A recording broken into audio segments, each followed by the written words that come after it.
It's me. All right, welcome everybody to the 2022 ISSSSC Student Research Colloquium. Today we are going to be showing presentations in the order that appears on this page. So our first section of presentations are going to be research that focuses on race, class, and gender inequalities in sport. So under that sort of theme, we've got Pedro's presentation, Title IX, Women Are Still Fighting for Equality 50 Years After Its Passing. We have Elias's presentation, Gap in Payment Between Men and Women Soccer Players. Kirsten's, which is called Minimal Coverage of Women's Sports in the Media. Jin's presentation, which is about racial discrimination in sports. LeVar Ball and Donald Trump's feud, Power of the Media. And then Giovanna's presentation about inequalities in access and participation in youth sports. After that, we'll have a Q&A section for about 10 minutes or so where you guys can ask each other questions.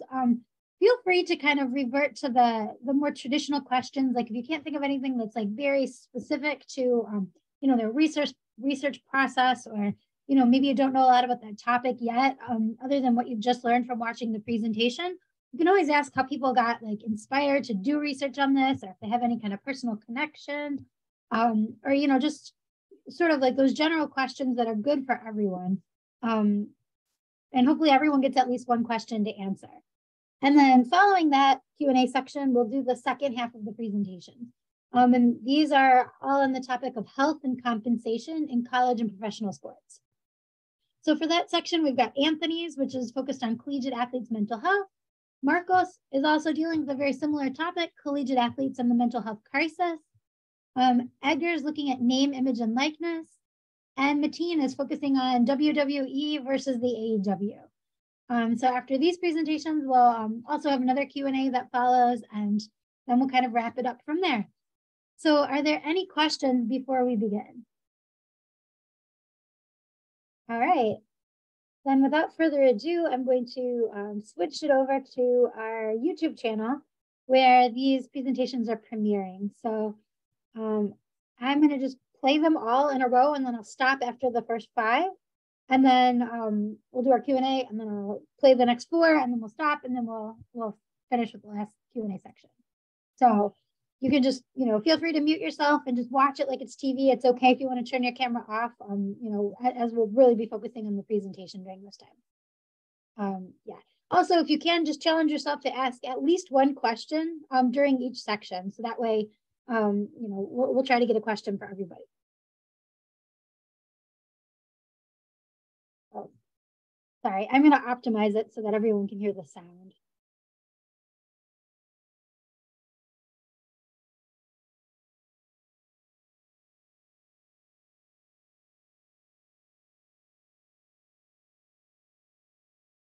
No class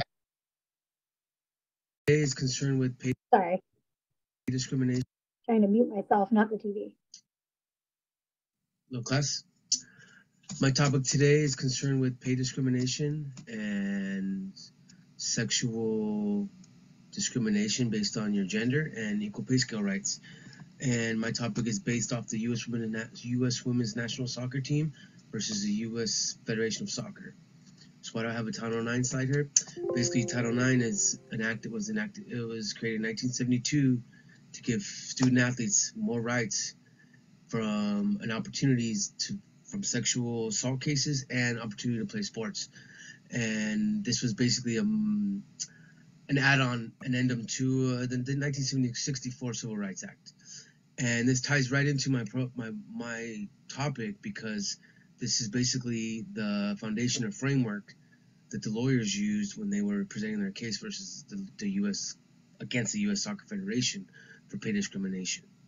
As you can see, women have been fighting for equality for 50 years after census passing, and they continue to with the recent abortion rights bills being passed, and not a ratification, but a changing of the rules of the recent Title IX Act by Betsy DeVos, the past Donald Trump Secretary of Education. She made it harder for victims to file lawsuits against their perpetrators and gave the perpetrators more rights, all because of her conservative backgrounds and the patriarchal society that she is run by. So next slide. Here we have the women's national team who I forgot, what is her name? That is not Nancy. That's not Alex Morgan. That is Megan Rapinoe, and I forgot the other gal's name. I think Alex Morgan's right behind her. Long story short, her and four of the other gals stood in front of the courts and decided to sue U.S. Federation for pay discrimination because they were not getting paid for equal work. Is what the issue was. They played more games. They won a World Cup in the last 20 years. Well, the men have been knocked out and haven't even played in the last World Cup. And the reason why this is a interesting topic to me is because we are currently having the U.S. Men's National World Cup right now in Qatar. And FIFA, the running body for Worldwide Soccer Federation, is probably one of the most corrupt conglomerates in the world. Basically, they're taking money oil, and they brought a soccer tournament, which is normally in the summer. We all know soccer, the World Cup's usually in the summer every 4 years, but now it's in the middle of winter, and we're having games in the middle of Thanksgiving. I just to show you how corrupt FIFA is and soccer in general. So these women have not suing FIFA, but they're suing the U.S. Soccer Federation, who is part of FIFA. So anyways, next slide. What is it all about? All about pay and equal play. Money talks, and there's lots of it being hand over fist, and the women feel they need to be compensated for their dedication and their hard work because they work just as hard as the men. They win more games, and they're marketable. So their defense is that maybe they don't generate as much revenue as the men's team, but they put in just as much dedication, and they get less opportunity and less revenue because the market is manipulated by the forces that be. So that's why I have that slide up there, because that's really what it all comes down to. And it comes down to respect and civil rights, but in the end, it's all about the money. And I love this. This is a great one because this is basically what represents the U.S. Soccer Federation's defense. They look at the women and men like apples and oranges. Like you cannot compare the two, when in fact you can. They want to separate the sexes and keep them divided, and that's how they control them. And what their defense is that, so for instance, women play more games annually and earn less revenue. That was their case that they brought to courts. However, the U.S. Soccer Federation has a defense called the market-based defense, meaning they only pay the women what the women are worth based on what the market what tells them. It's an external factor. They're saying that it's based on TV ads or ad revenue, TV deals, merchandise, and ticket sales. So popularity. So they're saying that the women, as good as they are, they don't generate as much revenue as the men, and maybe they don't, but within the last 10 years they have, and that's why the women have presented this to the courts, because they did win a World Cup, and they did play more games, so they feel they have a right to be paid accordingly. And so what is at stake? Well, what is at stake here is that there's a new precedent that can be set by the courts if they do rule in favor of the women. However, recently it was dismissed by the courts on May 1st, 2020, and the women felt that they really lost a big case here. But however, on February 22nd, recently, out of pressure from I don't know what media or the other powers that be, the U.S. Soccer Federation decided to a settlement for $24 million for all the women in the national women's team that sued them in that year, and they offered to give them an extra $2 million for their post-career goals, whatever it may be, in retirement, which is huge. So it sets a huge precedent. But unfortunately, it was based off pressure from other industrial forces that realized that the women are marketable. We can make money off them more than we thought we could. So they've decided to settle and take the pressure off their backs. That's the 1% for you. So the context, like I said, it's all based on sponsorships, TV deals, and a patriarchal society. And as you can see, the hands shaking hands here are two white hands. And when it comes to that level and that much power, that's usually what it is. It's white men in control, determining what people of color and women can do with themselves and their bodies and what they can do for a living as far as working in industrial goes and things of that nature. So what does all this mean?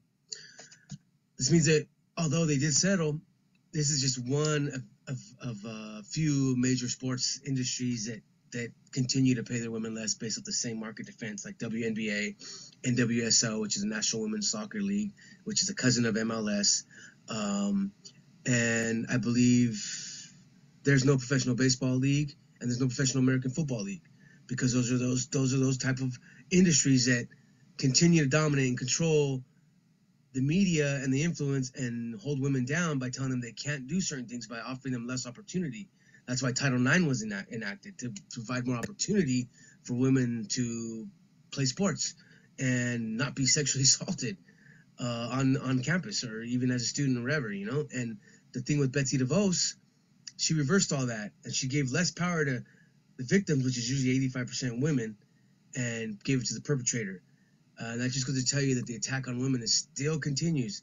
With the recent, not to go on a tangent, but the abortion issues now, those are fundamental rights that women deserve as human beings, and they continue to attack them and take them away and create scapegoats and pigeonholes out of it, and pigeonhole women in the social constructs and things like that.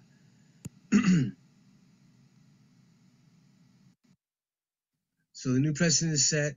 I feel that this is important because I have nieces and I have cousins and that are, you know, women and females, and they love soccer, they love sports, and I want there to be an opportunity for them when they get older. And when there's not, I'm gonna have to explain to them why. And I'm pretty grateful to have this opportunity to do these things, and I look forward to educating them if they have come with me with questions and things like that. I think it's a very important issue. The attack on women continues to be, and this topic was important. And it's just on a global scale now, and you can see what's going on. And I think that was just very relevant in our times, especially in the current landscape, in the political landscape in America. So thank you for listening to me, and I appreciate it. Thank you.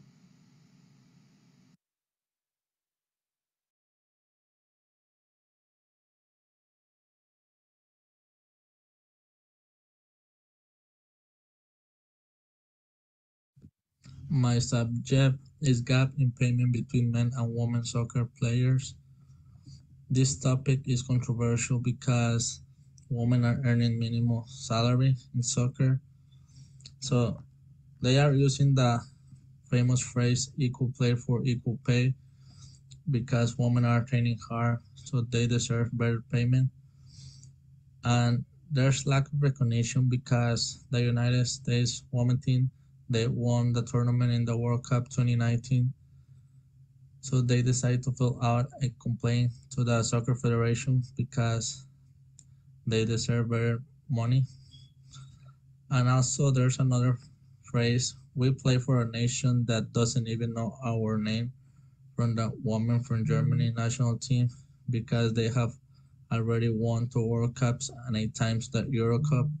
So there is no recognition. Men's salary in Premier League has risen to 2.64 million, and for women only 26 grand, which there's a big difference. In the World Cups 2018 for men and 2019 for women, women make 50.8 million in revenue and men only 49.9, which is not a lot of a difference how much they generate, but there is lack of recognition because the woman won the tournament and men got disqualified in the 16th round. In 2014, the men, they make 5.3 million in bonuses and women made 1.7 million in bonuses. This scale represents like the different payments because Neymar is earning 43 million per season and Viviane Mediem only 250 grand per year. So there's a lot of a different. Women are not making even a million. Why women do not get paid the same salary as men? Because there's historical injustice performed against women soccer football players, which continue to harm contemporary women's game associations. ban the women's game, which are responsible for the damage, which cause lowering women's salary wages. And of course, there's obligation to make reparations because the national soccer associations are not committing to increase women's salaries, and the soccer associations have a responsibility for the underdevelopment of women's game. Of course, women's soccer is evolving, but it is evident that women's soccer will evolve in the future and not right now in 2 or 3 years because there is still like the process of growing. Women are finding ways to grow in soccer. They are using the slogan during their campaign like to protest equal payment. And in 1984, a women's soccer committee was set up focusing on the professionalism and development of women's soccer, and they will bring coaches, managers, and referees that are trained to increase the women games. And also, more tournaments for women are organized to bring more money. And in 2014, women reached to 30 million players. Interesting facts: like in Central America, there are like the horrible fields and the worst facilities, and in Europe, they have the best like fields to play and train. And in 2018, players of the Norwegian women's national team started to get the same benefits as men. There are some stereotypes. During the Industrial Revolution, many men left the village and went to work in big cities. People were afraid that young boys would grow up too feminine, so they think that soccer could give the boys the masculinity they needed to be more masculine, rough, and physical. And there was an idea that soccer was dangerous to women because they could damage their organs. And here are the references. Hello, my name is Kirsten Sigwa, and I'm going to be talking about the minimal coverage of women's sports in the media. Starting off, we're going to be talking about the background, specifically the women's representation in media over the years. There's been an increase of women's participation in sports since Title IX, which was passed in 1972, but there has not been an increase in the media, which includes magazines and newspapers.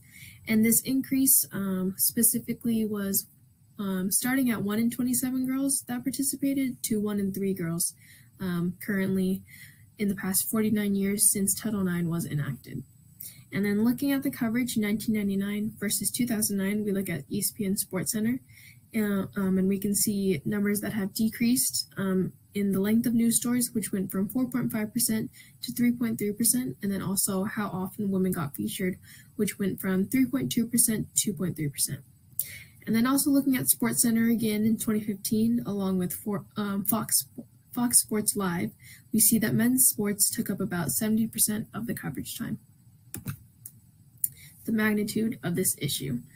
Women's numbers are significantly lower when it's compared to men's sports coverage, which I'm going to be getting into in just a little bit. But even when women are included in that media coverage, they are being sexualized, which often includes the reporters too. This means that they're being looked at how much skin they're showing and just their looks in general, but not really their athletic abilities. And this Twitter study that I found in 2017, the aim of this study was to look at the amount of coverage for women's sports by local television sports broadcasters on Twitter, specifically in the LA area. And they looked at 19,469 tweets. And the 201 local broadcasters they looked at during this 2-week period. And women's sports only accounted for around 5% of overall tweets. And the peak of this women's coverage in sports was actually, they found, was 1999 for the LA local news, and that was 8.7%.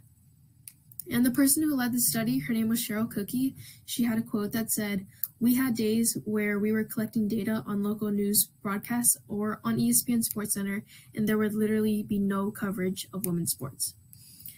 So as we can see, there hasn't been much progress or any progression really at all in the past 30 years, and it's pretty much been the same amount of coverage since the 1980s.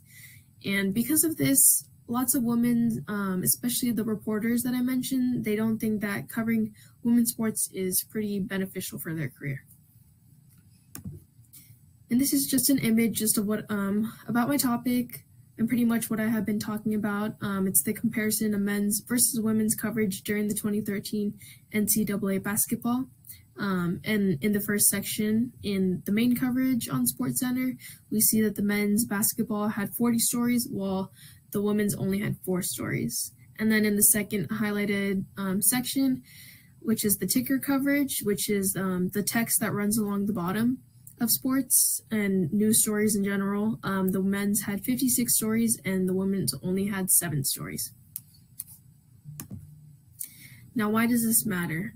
This pretty much matters because of the issues that I have mentioned, that the numbers are really significantly lower, but it also shows just a reflection of who this individual is when they are saying that women's sports, they don't want to see them on TV, they don't really hear about them, that type of thing. And it just really shows how society respects women's sports and how much they just have respect for women just in general.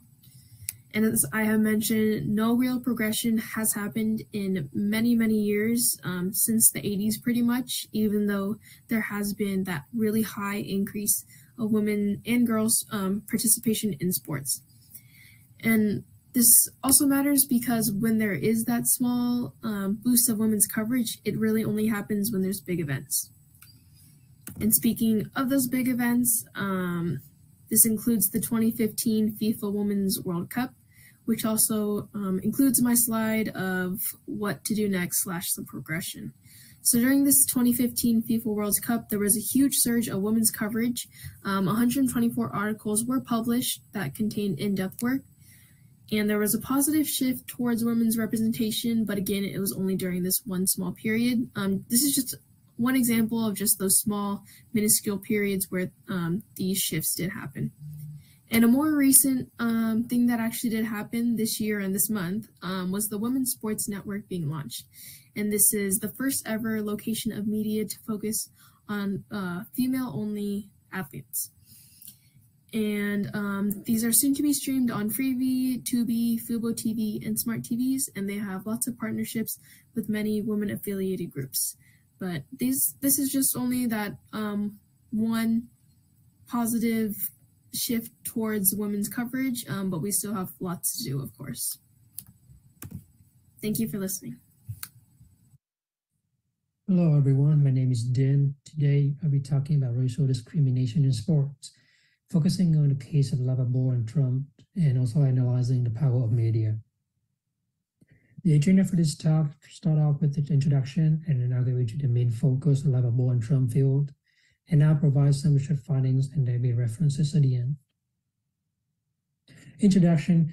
The picture I'm showing on the screen is about the 1960 Olympics with the powerful pose of Thomas Smith and Sean Cowles. However, the question is about the 1960 Olympics. How was it covered by media?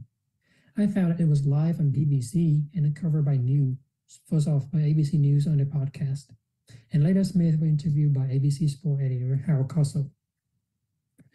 On the screen right now is a live room of BBC News, live the event of 1960 Olympic, the night of the polls. And I found that 17 million Americans watched the event live on TV. The main focus of the talk today will be on Lavabo and Trump field. And the background is Lavabo's son, Langelo Ball, and 2 other basketball players were arrested in China for shoplifting. They later got released and sent back to the U.S. Donald Trump claimed the credit for the release and demanded players to thank him. Lavabo confronted and said that Trump has fully claimed credit, and that's where the feud began. I'm just going to show you the 2 tweets coming from former President Trump that he calls Lavabo the poor man's version of Don King and an ungrateful fool. About media coverage. It started from November 2017 to March 2018. And the most interesting point I found is that in March 2018, ESPN reported that the players had actually been bailed out before the public became aware of their arrest. and that the charges against the players had been dropped 2 days before any involvement by President Trump, and that was filed by McCarthy in 2018. The research I found, they have 6 major news and 6 sport outlets that cover the news between Level Ball and Donald Trump, showing on screen. And over time, it started November 2017 when you see the highest coverage about this news, and it's gradually getting decreased up till February 2018. And then at the end of February 2018 to March 2018, you see a little rise, because that's when ESPN reported that the release was actually before Trump's involvement. From major news, 35% coming from Los Angeles Times. It's understandable because the players are coming from UCLA, and that is like a local news for them, according to Turcotte and Bykov 2022. And also for sport outlets, 25% coming from SB Nation and 20.5% coming from both Sports Illustrated and the Shadow League. Research findings. To this day, Trump has 32.7 million followers, and it was reported 66 million at the time of this research.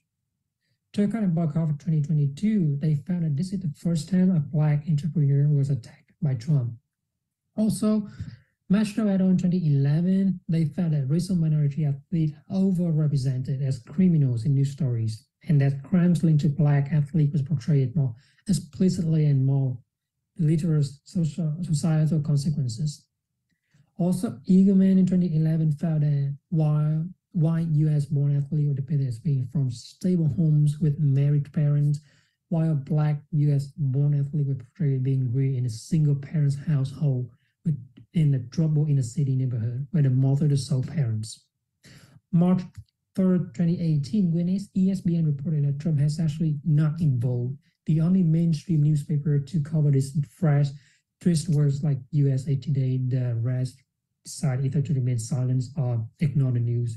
And supporting Trump, Paul Gizman is responsible for the frame for directing his son and 2 other players to not thank Trump because Trump has nothing to do with the release.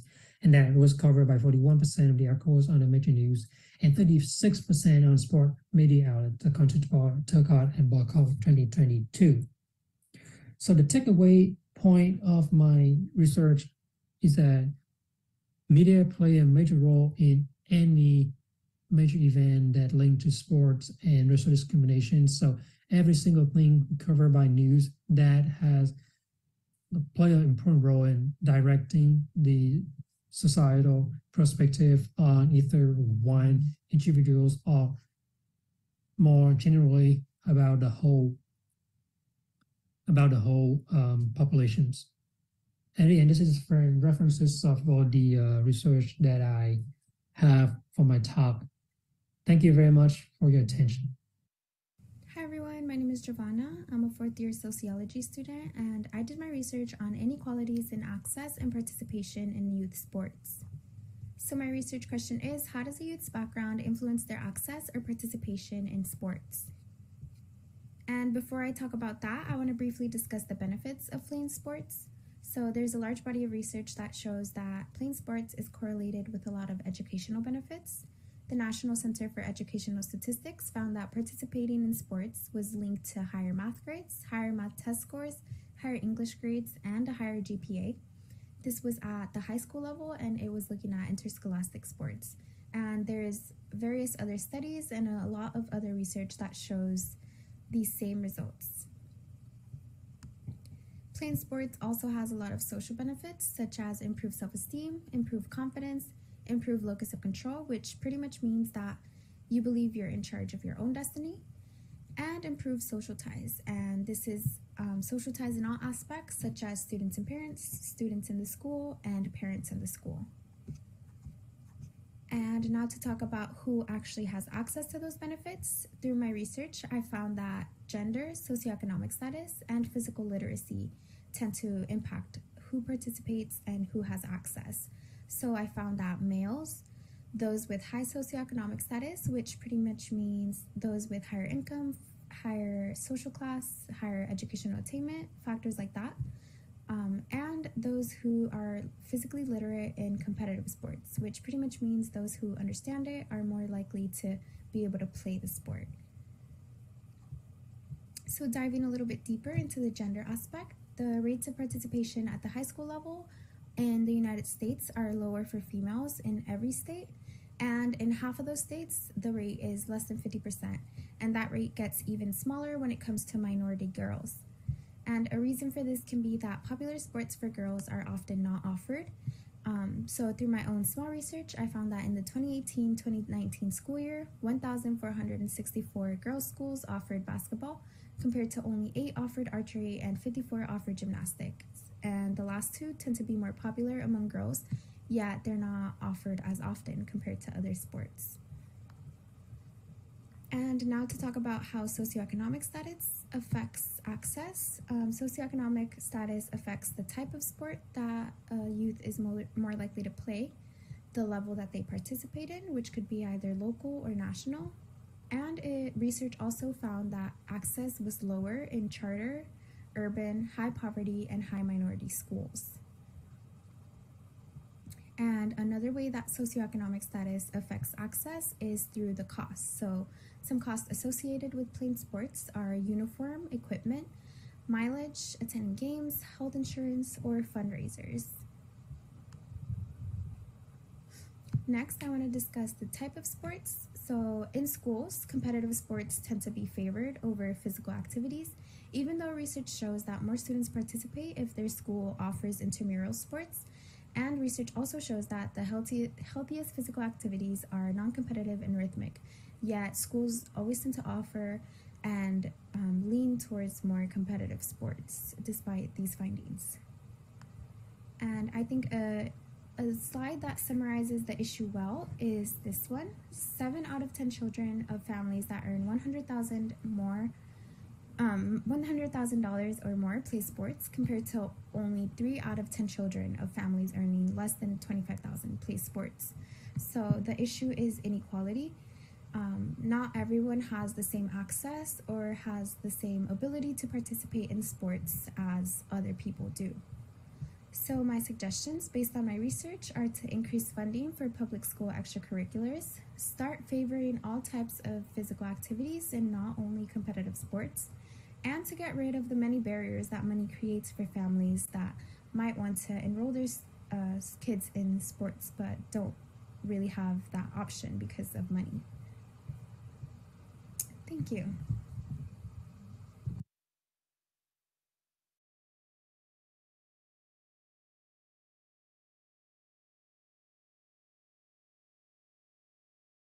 All right. I'd like to kind of transition to the Q&A. So hopefully we could get one question for each presenter. Does anybody have a question that they'd like to start off with? Yeah, I got a question for Din in particular. How did you did you have to dig really far deep to find out that stuff about Trump? Because I didn't even know. I heard about that story, but I was unaware that he actually didn't get credit for that. So what I have is that I got 2 articles coming from research in 2018, and that he felt he did a back of investigation, seeing how Trump has to go. So actually, the players were built out by his father's money, and there's nothing to do with politics involved in that release from China. So when Trump stand up and say, "Okay, that's my credit," and because of me, my influence, that you got released, you should have thanked me. And that's when Level Ball stood up and said, "Okay, that's my money. You had nothing to do with it." Awesome, bro. Thank you. That's a great backstory, by the way. Thanks again, man. Good job. Yeah, thank you. Thank you. Oh, Next question. I have a question for Pedro. I did kind of the same like soccer, but do you think there was historical something that didn't allow women to earn the same money as men? I definitely believe there's definitely some historical background there. As a matter of fact, I should have clarified on my slides that the basic defense for the women's team was that the U.S. Soccer Federation was manipulating the market by only investing in certain like youth programs, certain like advertisements more towards the men, offering more bonuses for the men. So the courts found that because of those actions, that the federation was guilty by basically manipulating the market and then blaming it on the market, saying it's the market that telling us that the women are only worth this much when in fact they were the ones creating the market. So it definitely has its roots. To answer your question, and I'm glad you asked that. I wanted to clarify that. Thank you, Elias. Thank you. Yeah, thank you. That actually answers one of the questions that I had too. So that was a great explanation, Pedro. Thanks. Anyone else want to or have a question for one of our other presenters? I had a question for Elias. His presentation, or I guess directed towards him, your presentation, it was on like the U.S. inequality, right, for soccer? Yeah, like I was like, why women do not get paid the same salary as men? Mm-hmm. My question, it was going to be like, are there any countries that have better numbers than us, or are we like pretty much as good as it gets, I guess, because I didn't know like about other countries. Yeah, like let me go to my presentation. I have it here.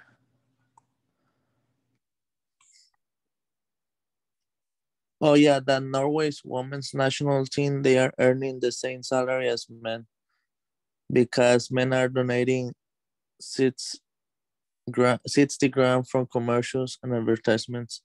So both genders were receiving 726, almost like a million. Okay. So we should all try to be like Norway. Yeah, Norway. They increased in 2018. Great, thanks. Great example. Question from Daisy in the chat. She's missing she lost her voice today. So she's putting the question there. For both Pedro and Elias, how do you both feel now with the new CBA agreement within US soccer where the money is equally divided? With the USM MNC advancing to the round 16 of the World Cup, both the women and the men get $6 million each. How do you guys, how do you feel about that? Is that a fair settlement? Yeah, I guess I'll go first. I believe it's fair. It's long overdue. The men have been profiting pretty good. If you look at their old CBA, their bonuses were much higher than the women's. And if I'm not mistaken, the lower you go down the totem pole, like when it goes to like the 12th ranked player on the men's team compared to the 12th ranked player on the women's team, the pay gap is even more. I believe it's like close to like $1 million, maybe in $1.5 million between each. So I think it's long overdue. And I'm glad you brought that up because that's on my Spark page. Is that there's a video of that, and now that the men have won, the women are going to get a nice chunk for their win today against Iran. So it's pretty awesome. It's coming full circle, and there's all kinds of politics going on in that World Cup too. But anyways, answer your question. Yeah, good question. Anyways, go ahead, Elias. Do you both feel now that I feel like that the money has to be divided, like for men and women, because they both are doing, like women are doing more better than men, and men are earning more money even if they lost in the 16th round. Because men are getting almost 6 million in bonuses and women only 1.7 million. Yes, it's a kind of add on to that on what Daisy put in the chat there, kind of also in response to Mateen's question about the pay change as a result of what happened today in the game during the World Cup. Daisy responds, yes, with the women winning both the 2015 and 2019 World Cup, that was still less than the 6 million that they got today. That 6 million was more than the prize money for both tournaments combined that they won previously. So it's a huge pay increase for them. Great. Any other questions? Like for a question for Giovanna or Kirsten?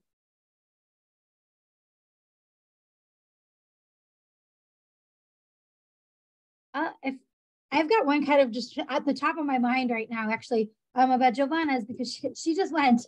So my question is, did you, in your research, did you actually come across any examples of non-competitive sports that certain schools would offer? Like, were there any sort of like good situations? I know that like there's a major disparity in the number of competitive sports versus non-competitive sports that high schools offer, for example. But were there any like sort of outliers or schools that like had non-competitive opportunities for kids to participate?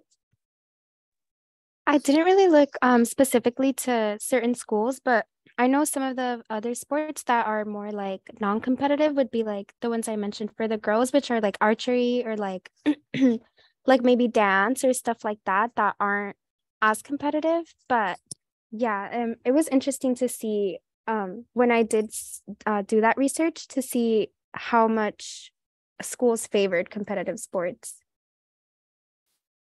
Thank you. Yeah. That's really interesting. I mean, and kind of sad that they, like, if you want to participate, it's, you know, going to be on a team where there are cuts and you have to kind of, you know, qualify to even participate. Any other questions? I have one, Kirsten, please. So Kirsten, in your presentation, you mentioned that like the coverage of women's sport is like way less than men. So how's Title IX have an impact on that? Oh, I just mentioned that in the beginning just because once Title IX was passed, there was an increase in like girls participating, but the coverage of women stayed the same or it decreased a little bit. Yeah. Cool. Thanks.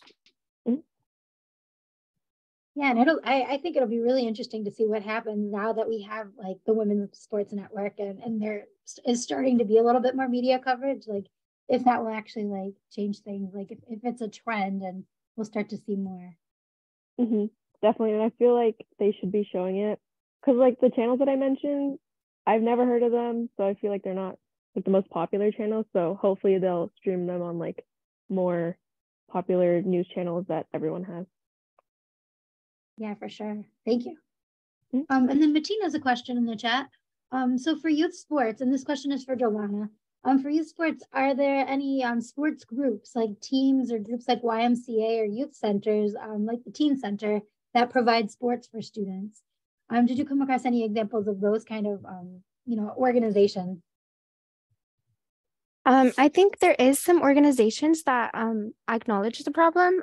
There's this website called, I think it was called Project Play, and it pretty much talks about that, like the inequalities and stuff. And as far as like specific programs, I wasn't able to find any, but that was like a good resource where you can kind of learn more about it and see like the different types of sports. Yeah, that's awesome. Giovanna, do you have that link on your Spark page by any chance? I don't think I've added it yet, but I can definitely add it. Perfect. Thank you. Yeah, that'd be great. Okay, guys, I'm going to kind of cut it off there so that we have time to show everybody's videos. So we'll kind of transition to the second half. We'll watch the next set of 4 videos, and then we'll do another Q&A at the end. Stay tuned.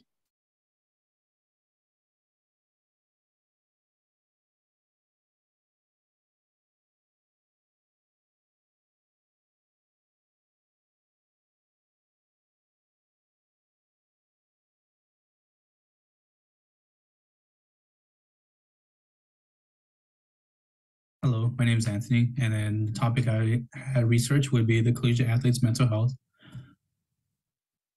So the structure of this project, I went from problem, solution, and benefits of it. So starting off with mental health. So the definition from it could be from, would state being an individual's psychological and well-being. Also, you could see that student athletes could be the ones who could contain the most mental illnesses due to many causes of them, which I would cover in a bit. So with mental illnesses, it could cause many different changes of the individual's psychological and well-being, such as affecting their emotions, behavioral, and thinking as well. So with that being said, some of the causes of this would be from classes. So from classes, it could be maintaining the well balance of going from practice and then automatically going to classes and understanding the lectures of everything like that, while being mentally and physically tired from practice or from a competition from it. So from the demands of sports as well could be another leading cause of mental illnesses for student athletes, because student athletes do tend to have a lot on their shoulders, feeling that they are dependent of the sport and the team, if they are, or an individual as themselves. Also, another could be outside of school and sports, such as family issues, financial issues, or outside problems that most of us could have. So with that being said, there are some results due to these causes. So the most common mental illnesses for student athletes could be from depression and anxiety. Some may suffer from both, or some may just have one of each. With that being said, from coach who studied if depression and anxiety do cause injuries for the student athletes itself. With that being said, they have found that it does. So basically, they gave a brief description of how the athlete focuses on other than protecting their body and focusing more of the outside things that they're thinking of, such anxiety, probably something they have something else on their mind. Also, another heavy toll results could be from student athlete could possibly take their own lives and move on to drug use as well. So from a recent report in the NCAA in 2015, Lauren Morris and their studies have found that the fourth leading cause of death for a student athlete would be from suicide due to depressive symptoms or deeply low moods of the athlete of themselves, which again, no one would want to see that at all, but it does have a heavy toll for those who suffer from it. So who is most affected from this will be from Lauren Morris have found that female student athletes tend to develop more depressive symptoms and compared to males who have less compared to women. Also comparing from individual team sports and individual sports and team sports is found that individuals tend to have the most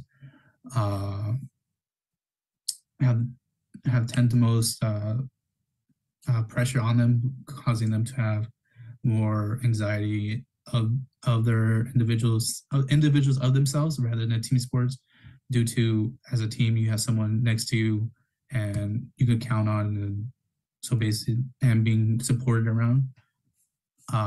So moving on to solutions. So from that being said, that for solution from seeking help, so no one should be ashamed of having a mental illness. Many do have some. Trusting someone to talk to, just having someone next to you or someone who you trust to vent out to could lift a heavy toll off their shoulders. Some programs and interventions. So Chow's 4-week program does relate to Hillard's as well with their intervention and program idea. So basically, they're both ideas from it would be from attacking the stigma of mental illnesses and reducing it to not being, something that's bad and represents someone who can get help, and someone that, is seen as different, but is not. But yeah, so it basically helps them understand if they do have a mental illness that they're not aware of, and they could attack it from there and help reduce it from preventing to getting worse. from it. So moving on to support and awareness. So coaches, professors, and counselors should be part of a program that could detect helping students or student athletes as well, especially student athletes due to time management, focusing school and their team and of their sport. And, to understand that, to be in their shoes, to understand what they're going through and understand and helping them out, moving to the right direction of getting help if needed. But yeah, so pertaining to student athletes, it does tend them to have a rougher time to vent out, but by little, it could possibly come out, and then we would want to help get better for themselves. So that's for those are for them solutions. So from benefits of this, from the solutions would be from improving mental health due to those who want to seek help, improving it.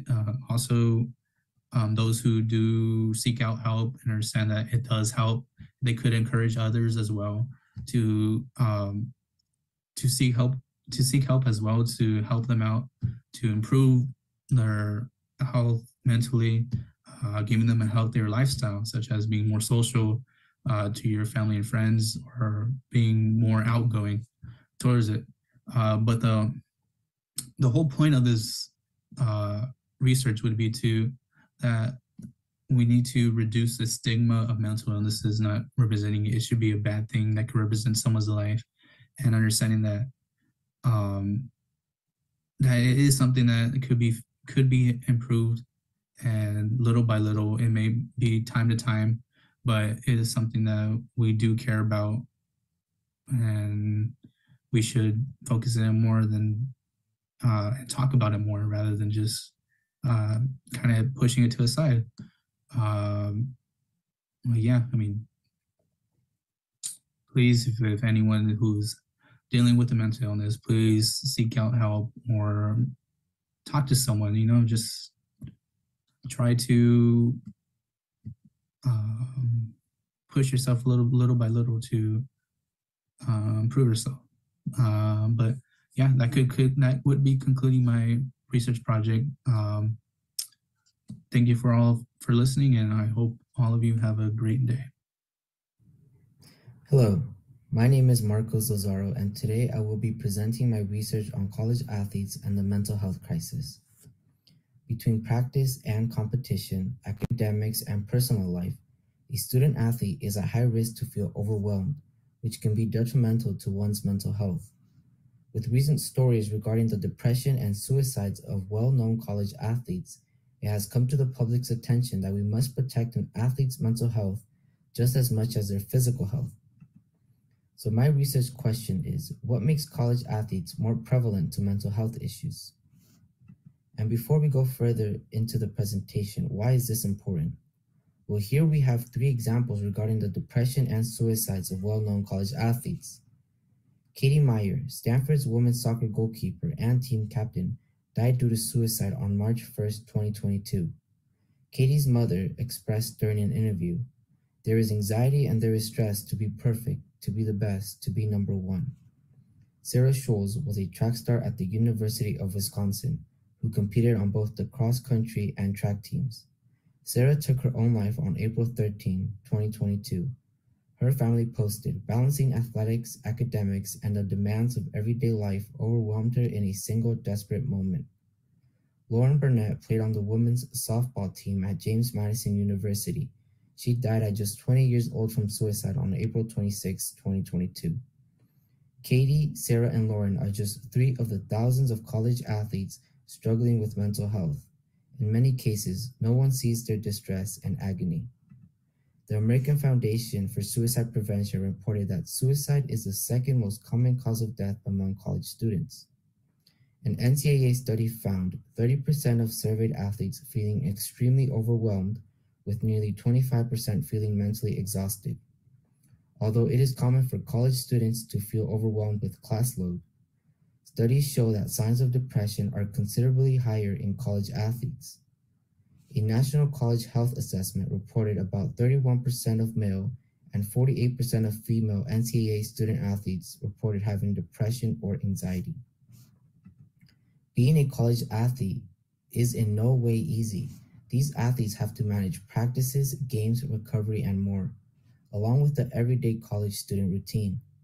The increased struggle to finish assignments or even to study causes immense stress amongst college athletes. Furthermore, these athletes are under massive pressure to perform their best every single day. If they don't, they are at risk of losing their starting spot, playing time, and even in some cases, their scholarships. According to NCAA College Division I, athletes spend 6 hours in academics, 5.7 hours in athletic events such as practice, 3.3 hours in social life, and 7 hours sleeping. That only leaves 2 hours left in a single day. This does not include time for eating, employment, or extracurricular activities. For so long, society has perceived student athletes as very strong, and therefore they see them as capable of handling anything. Athletes often carry a larger-than-life persona in the public eye. They are regarded as modern-day warriors, competitors who bravely push past obstacles and adversity in the pursuit of victory. This notion creeps its way to the athletes themselves, and they develop the fear of being stigmatized in case they open up.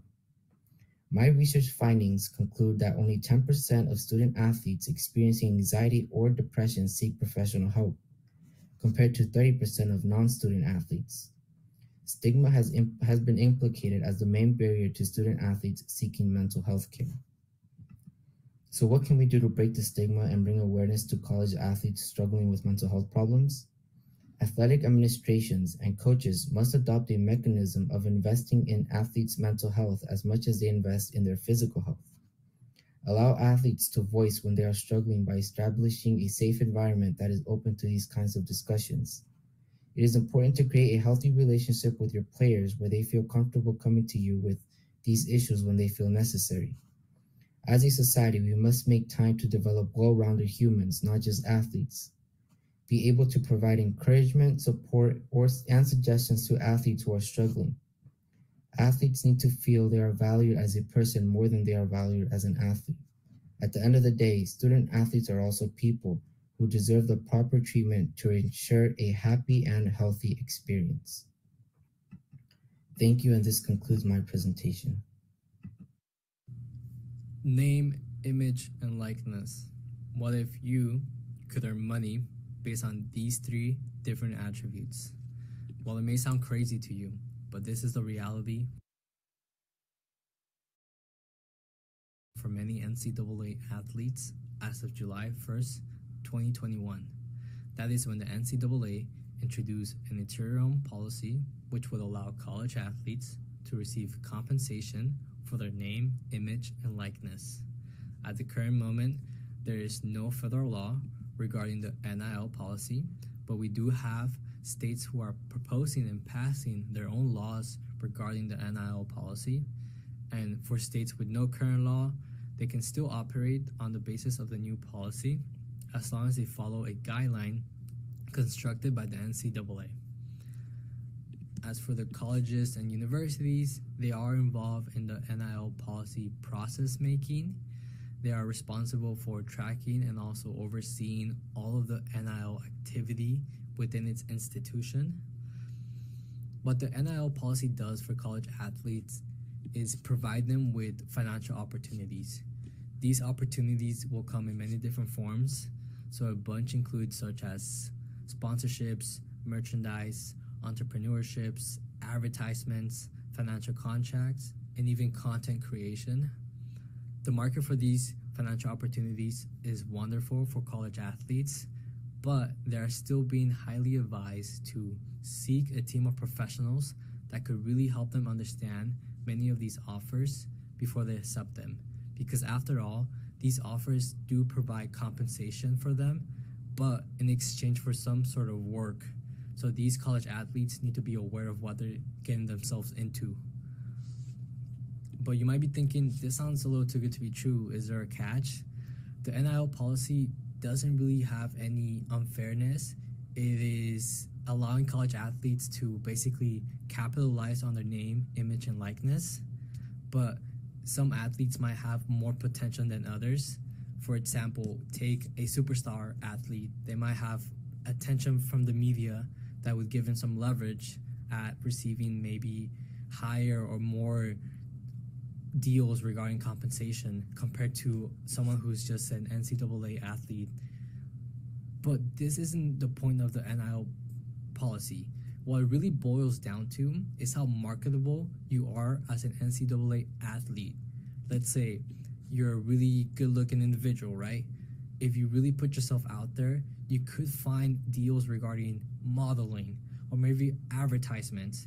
These are the deals that you will basically flourish in simply because you're really marketable in those fields.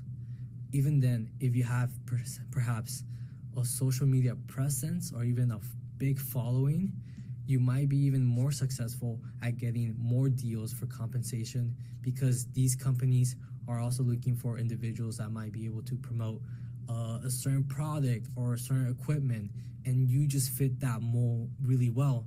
So it's really about what these NCAA athletes can do with themselves to market themselves to these companies. However, there is an exception. The international college athletes don't have the ability to earn money in the US because of the visas that they actually have. So they can still capitalize on their name, image, and likeness. But unfortunately, if they earn money in the US, that would be breaking their law regarding their visas, which would then result in them being sent back home.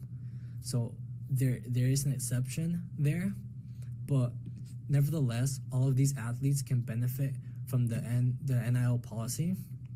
For instance, if you have someone who wants to pursue sports even after college, with all those financial opportunities provided to them, they might be able to use that money to push themselves forward in pursuing a career that is in a professional sport.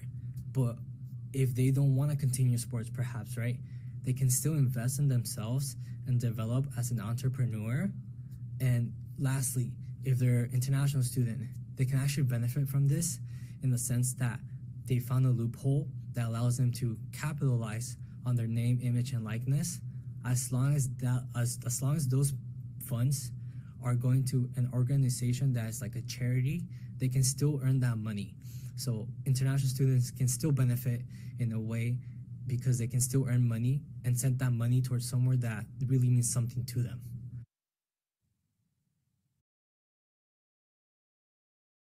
Hi, everybody.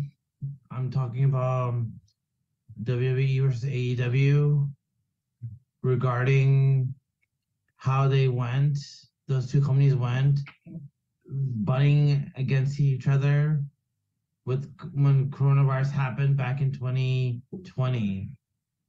Back in 2019, AEW was formed back in like January 2019, and they recruited some wrestlers from WWE, and they did well with the promotion, with All Out and other stuff, with Chris Jericho moving from AEW to WWE. I mean WWE to AEW. And back when 2020 happened, the pandemic started, and they were worried about essential workers not going to do any entertainment things like wrestling, movies, and stuff like that. Everything was closed down. But in Florida, in one of my articles, they talked about usually that the wrestling is an essential service, the essential business, that they can do wrestling as a thing that can be essential for everybody to see and do. So let me share my screen.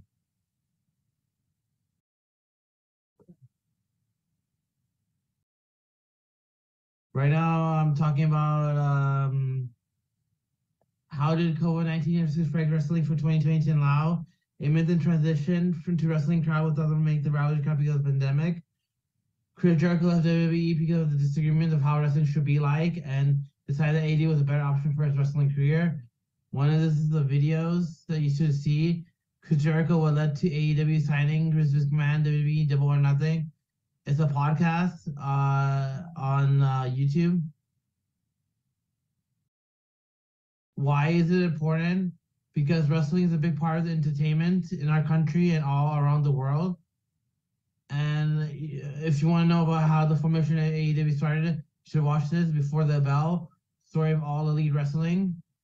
And then some of the wrestlers that joined AEW was Daniel Bryan, Dean Ambrose, CM Punk, Cesaro, Big Show, Keith Lee, and there's other wrestlers as well. They joined it because of the perks and advantages of joining, and it's a new promotion so they can start all afresh. And this video, 64 releases. So all 64 wrestlers back in 2021 got released, and either they left the job or they got a job at AEW or something. But Triple H back in this video link showed that the promotion will go on at the Performance Center, and usually they would wrestle there with no crowds. So all these are all these articles talk about coronavirus matches during coronavirus and AEW versus that. Right now, I think wrestling is going fine right now. I enjoy watching the pay-per-views for AEW, but I did watch some of the wrestling WrestleMania 2022 in school. I mean, at the library, I checked out a movie from WWE versus WrestleMania 2022, and it was great to watch. It was the best matches that I have seen in quite a bit of time. Even though I haven't watched all the WrestleMania events of all the years, but it was fun. It was fun to watch. Overall, WWE has won in some aspects in keeping their company afloat, and AEW has gone astray to compete against the WWE.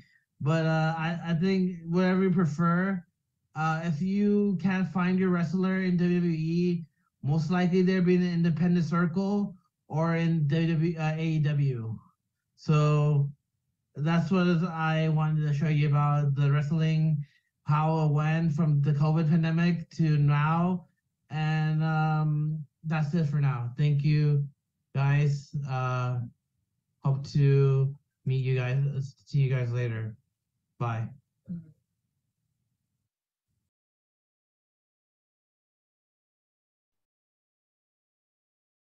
Sorry.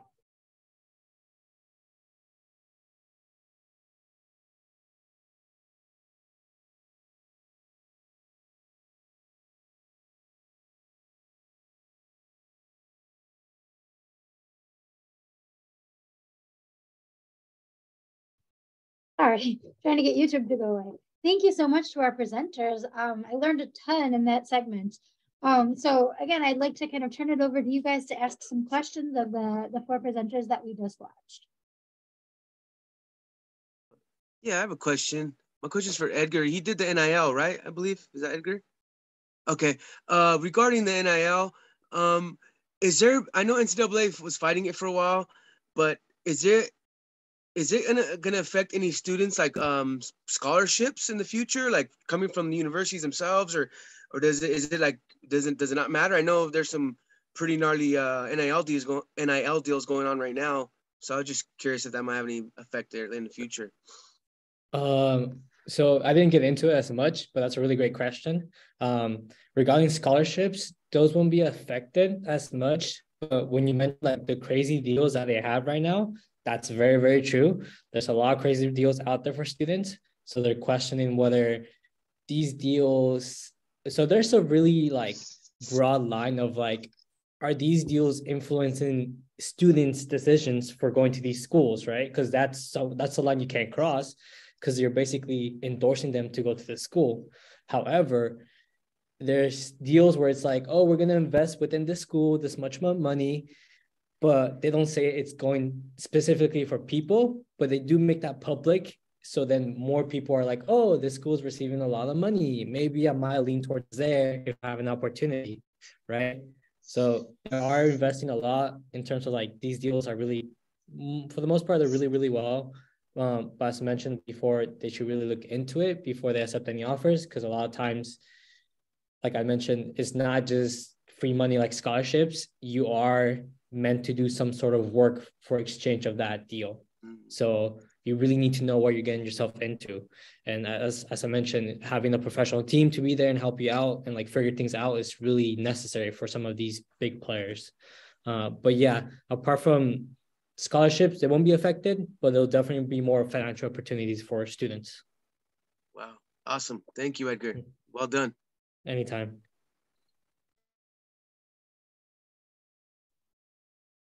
Thanks so much. I see Daisy's got a great question from Mateen in the chat, but let's give it another minute to see if he comes back on. I think he might have gotten kicked off or something. So we'll kind of table that for just a second. Are there any other questions for any of our presenters?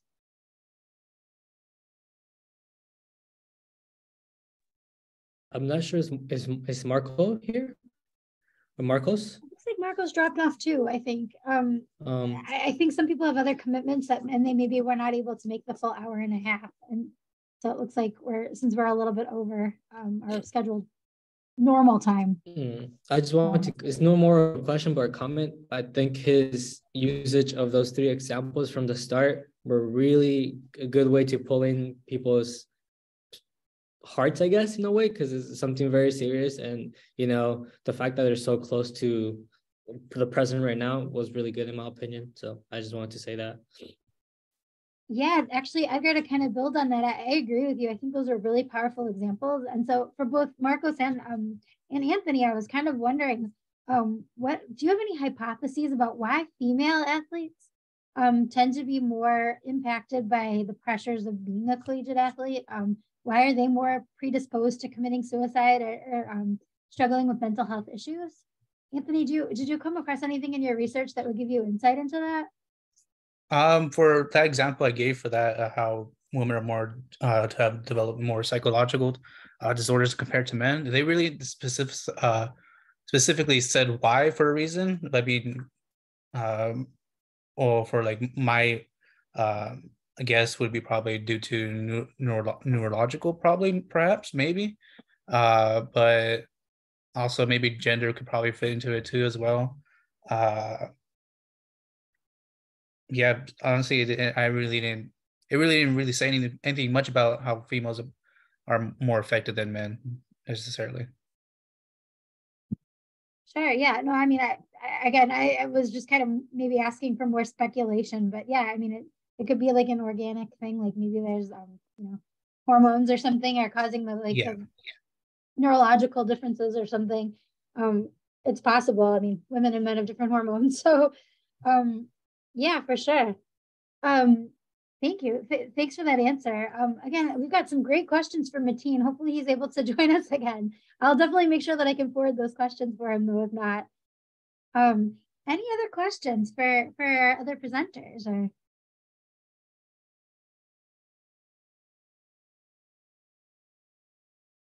all right. Well, if not, I'm gonna kind of stop it there. And again, if you think of any questions for one another, please feel free to share them either via our Canvas page, or if you want to just send them to me, or reply all to one of the messages where everyone's been CC'd. We'll make sure that we get the questions to the right place, and we can kind of start a kind of like a group chat if we need to via email. But yeah, thanks so much for your presentations. They're really super interesting. Very well done. You guys handled your Q&A like pros. This is just like as good as any academic conference I've ever been to. So thank you so much for sharing all this information and for answering our questions. Really appreciate it. I'm going to stop recording.